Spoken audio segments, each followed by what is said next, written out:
Aksi Saipul Jamil usai bebas dari penjara baru-baru ini sempat menuai polemik. Euforia Saipul Jamil saat keluar dari tahanan yang disambut sedemikian hebohnya tampak malah jadi awal mula permasalahan. Ditambah lagi, pasca bebas Saipul Jamil malah banjir tawaran job muncul di berbagai acara TV maupun YouTube.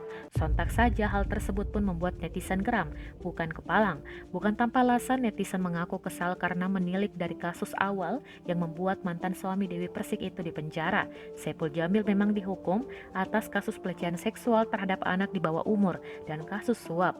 Bahkan saking kesalnya banyak netizen yang rame-rame menandatangani petisi untuk memboikot Saipul Jamil.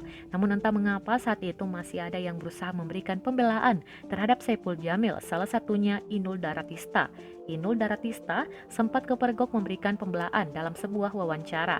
Sontak saja netizen pun langsung menyerang sang ratu ngebor di media sosialnya lantaran dianggap membela pelaku pelecehan seksual.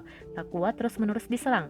Melansir dari postingan Instagram pribadinya yang diunggah pada Senin, 6 September 2021, Inul Daratista akhirnya meminta maaf. Tak cukup sampai di situ, Inul juga membeberkan alasan dirinya sempat membela Saipul Jamil.